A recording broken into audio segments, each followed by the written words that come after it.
Now, a different approach to teaching that's catching on in some schools. It's less focused on testing per se and more on making sure that students are picking up skills they can apply in the real world. Special correspondent John Telenko from our colleagues at the Learning Matters team has the story. For a dozen years, education policymakers bet more testing and more accountability would mean more learning.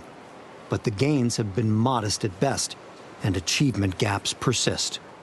And then there's everything that's not on the tests, like creativity, responsibility, and self-motivation. Leaders in business and academia say not enough is being done to develop these vital traits. We're going to need to find One possible solution? Give students ways to apply their learning to bigger things than taking tests. We're building robots that are made to collect resources, which are ping pong balls. This was 13-year-old Nathaniel Youngren's introduction to the idea that nations compete for scarce energy resources. You can do whatever you want to make them do this, but they have to be able to go out, get ping pong balls, and bring them back.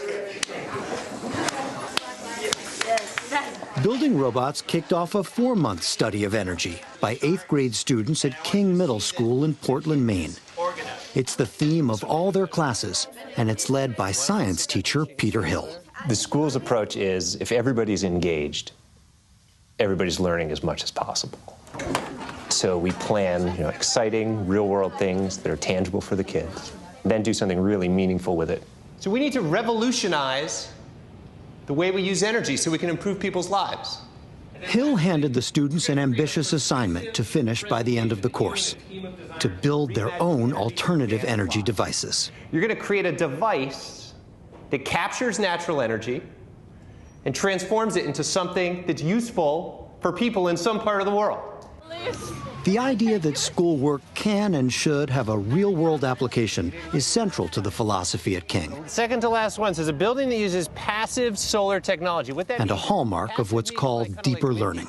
They see the meaningful and the purposefulness behind what they're doing. That's what gets kids to sink their teeth into the content. Kids like Leva Pierce. I'm actually really excited to be creating this device. It really makes you feel, grown up, I guess, because you can actually grow up and do that. It's not just learning, it's experiencing. two! We got two! Social skills matter, but most public schools, under pressure to raise test scores, put a higher premium on academics. And that doesn't sit well with deeper learning advocates like Katie Hong. I think just by focusing on just the academic content, we left behind, all of these other aspects of the whole child that are really also important to develop. Wait, let me see, turn around. Deeper learning advocates believe it's not just what students know that will shape the course of their adult lives. What matters as much is who they are and how they see themselves. And that starts at a fundamental level with how each child views their own capacity to learn. So, for example, having a growth mindset versus a fixed mindset. So the idea that intelligence is not something that you're born with, but it's something that you can get good at if you put in effort. What can teachers do to develop the kinds of things that you're talking about? Very simplistically, the way a teacher gives feedback on a test. Hong cites a study in which teachers told a group of students they'd done well on a test because they were smart, and another group because they'd tried hard. Then they offered the students a chance to take the test again. The first group, where they were told that they were smart, actually don't really want to retake it, because if you feel like every kind of test or exam is really like a test on whether you're good or you're not, it's not something that's motivating to you to want to continue to try harder at. Whereas someone with a growth mindset would take something and they say, I didn't do as well, but you know what? If I actually put in the effort, I could get better at it. What can you do? Deeper learning advocates are interested in developing other traits, like initiative, conscientiousness, and perseverance, all of which, they say, can be developed with the right teaching.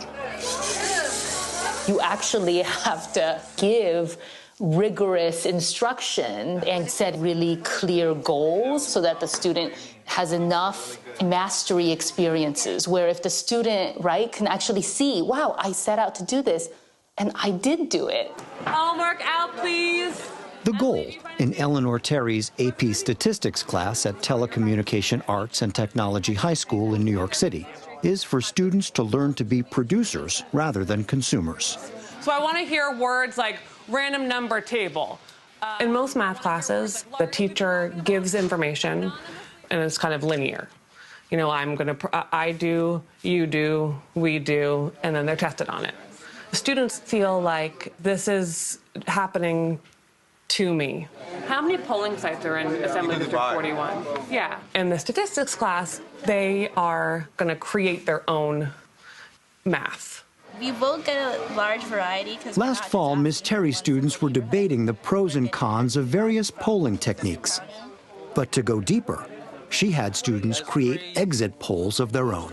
We're handing out exit polls for an AP Statistics. And on Election Day, they gave them to voters across the city. If you want them to learn how to do statistics, let them be statisticians.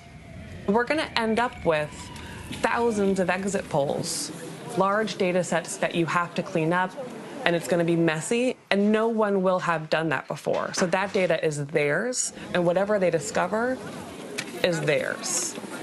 November 6th, everybody has off because it's election day, but we're going out and we're learning, and like a lot of us aren't mad or disappointed that we're going to be doing something school related that day. We're happy because we're learning more. Thank you so much. You're welcome. On your mark, get set, go. Back in Portland, Maine, where students will create their own alternative energy devices, phase 1 of the project ended with a robotics contest. One of the possible pitfalls that people from the outside might see in this learning is that it's all hands-on. It's all fun and trust falls and kumbaya around a campfire. What they need to know is that we're really fundamentally looking at what do kids need to know. If it's meaningful and kids can apply it to new situations, that's something that's fundamental. In the weeks ahead, these 8th graders will examine wind energy and build model turbines in preparation for their final project, creating an energy-generating device of their own.